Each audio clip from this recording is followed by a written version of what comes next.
ছিল আমাদের। তো আমি যাই নাই, মরিয়ম আর মান্নার দুইজন মিলে খুব সুন্দর করে চলে গেছিলো। তো তার জন্য যে গিফট গিফট আনছি, অর্ডার করছিলাম, ওই গিফটটা এখন পাঠাবো। তো ভাবলাম যে আপনাদের কাছে শেয়ার করি আর আমি কিছু কথা বলি। যেরকম আজকে সারাদিনে বৃষ্টি নামে নাই, 8টা পর্যন্ত বৃষ্টি ছিল। কালকে 4টা বাজে বৃষ্টি নামছে, 4:30 বাজে। ওই বৃষ্টি থামছিল 7:30টার পর, তাও ঘুরানি ছিল 8টা বাজে পুরো কমপ্লিট হয়েছে। তারপর রাত্রেবেলা আবার 1টা বাজে নামছে, আবার 3টা বাজে নামছে, আবার ভোর 5টা থেকে শুরু হয়েছে, আবার 8টা পর্যন্ত বৃষ্টি হয়েছে। তো আমি ইচ্ছা করে আমার বাপের হলে পাঠাই নাই ডাক্তারের কাছে। এরকম মন্তব্য আমি ইচ্ছা করে কেন পাঠাবো না? আমার কি দরকার আছে? আর আমি যদি কাগজপত্র থাকতো তাহলে অবশ্যই যেতাম। আর আজকে বৃষ্টি ছিল, এই জন্য আব্বা যেতে পারে না, কারণ আব্বা তো অনেক ভোরবেলায় উঠছে, সে বৃষ্টির জন্য যেতে পারে নাই, তাই না? তো আমি ইচ্ছা করে আটকে রাখছি, বৃষ্টিটা তো আল্লাহ দিছে, বৃষ্টিটা আমি নামাই নাই, তাই না? তো আপনাদের এসব উল্টাপাল্টা মন্তব্য এগুলো করেন না। আর আমার ভাই বোন দেখাক আমি দেখাই একই কথা, চিকিৎসা হওয়ার দরকার আর ভালো হওয়ার দরকার। যেই দেখাক ভালো হোক, যেটার জন্য হোক ভালো হলেই হচ্ছে। আর বাকিটা দেখারও দরকার নেই, বাকিটা নিয়ে কথা বলারও দরকার নেই। কাগজ যত কাগজপত্র আছে সেগুলো হলো ভাবির কাছে, কারণ ওদিক দিয়ে যাবে, ওদিক দিয়ে গেলে ভাবির কাছ থেকে তার কাগজপত্র নিয়ে যাবে বা সে সাথে যাবে, এই তো। আর তো কোনো কিছু না।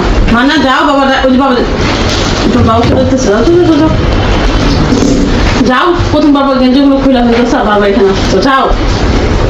তো যাই হোক, এরকম ছোটখাটো কমেন্ট করার জন্য অনেক মানুষ আছে, অনেক কিছু বলে। আজকে সারাদিন বেড়াইছি, সেগুলো তো অবশ্যই আপনাদের কাছে শেয়ার করবো। কিন্তু তার আগে হলো মরিয়মের ম্যাডামের ড্রেসটা দেখি, তার কাছে পাঠিয়ে দিই, তারপর হলো বাকি কাজগুলো। মরিয়ম খুব ডিস্টার্ব করতো ছোট মেয়ে। তো যাই হোক, এছাড়া আমাকে অনেক ভালো কমেন্ট করার মতন অনেক আপুর আছে, যারা আমাকে অনেক উৎসাহ করে, অনেক আনন্দ দেয়, অনেক ভালো কথা বলে। তাদেরকে অসংখ্য ধন্যবাদ। আপনারা পারলে আমার বাড়িতে এসে বেড়াই দেবেন, কারণ দূর থেকে শুধু আপনাদের কমেন্ট শুরু করে যদি এত আনন্দ পাই, এত মজা পাই, নিজের ফিল হয়, তাহলে কাছে থেকে দেখলে বাবা চলতেছে, যাও। প্রথম বাবা গেঞ্জিগুলো খুলে হয়ে গেছে, বাবা এখানে আসতো, যাও। তো যাই হোক, এরকম ছোটখাটো কমেন্ট করার জন্য অনেক মানুষ আছে, অনেক কিছু বলে। আজকে সারাদিন বেড়াইছি, সেগুলো তো অবশ্যই আপনাদের কাছে শেয়ার করবো। কিন্তু তার আগে হলো মরিয়মের ম্যাডামের ড্রেসটা দেখি, তার কাছে পাঠিয়ে দিই, তারপর হলো বাকি কাজগুলো। মরিয়ম খুব ডিস্টার্ব করতো ছোট মেয়ে। তো যাই হোক, এছাড়া আমাকে অনেক ভালো কমেন্ট করার মতন অনেক আপুর আছে, যারা আমাকে অনেক উৎসাহ করে, অনেক আনন্দ দেয়, অনেক ভালো কথা বলে। তাদেরকে অসংখ্য ধন্যবাদ। আপনারা পারলে আমার বাড়িতে এসে বেড়াই দেবেন, কারণ দূর থেকে শুধু আপনাদের কমেন্ট শুরু করে যদি এত আনন্দ পাই, এত মজা পাই, নিজের ফিল হয়, তাহলে কাছে থেকে দেখলে না জানি কতটা হইব। এইগুলো না, এটা হলো না, অন্যটা না খুলি, কারণ আমার মেয়ে আছে তো, মাথায় মুড়া দিয়ে বউ সাজে বয়ে থাকবো, কারণ এটাই তার একটা এটা বাজে স্বভাব হয়ে গেছে। কোনো কিছু দেখলে হচ্ছে বউ সাজতে চায়। মরিয়মের যত ওড়না আছে একসাথে 3-4টা, মা ঘুম থেকে উঠা দেখে মান্না 3-4টা ওড়না দিয়ে বউ সাজে দাঁড়ায় গেছে, ভূতের মতন ফেলে 3-4টা বুঝছেন, 1-2টা।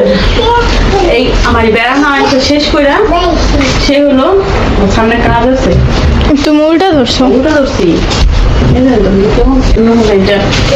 অর্ডার করছি, আমার কাছে ভালো লাগছে, আপনাদের কাছে কেমন লাগলো বলবেন।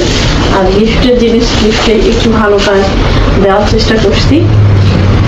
আমার এটা কেমন ভিডিওর মধ্যে সবচেয়ে বেশি ভালো লাগছে, এটার মধ্যে হালকা পাতলা কাজও আছে, সুন্দর, এই জন্য এটা নিয়ে আসছি।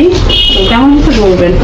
এটা দিয়ে মেয়েকে প্রাইভেটে পাঠাই দিই, আম্মু জামুর সাথে তালা মেরে রেখা যাবো, কারণ আম্মু ঘুরি না, অনেক দিন হচ্ছে।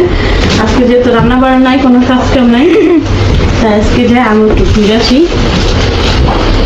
মরিয়মের ম্যাডাম দিয়ে সেটা গেস্টটা কি যাবা নি টুসিদের বাড়িতে যাবা?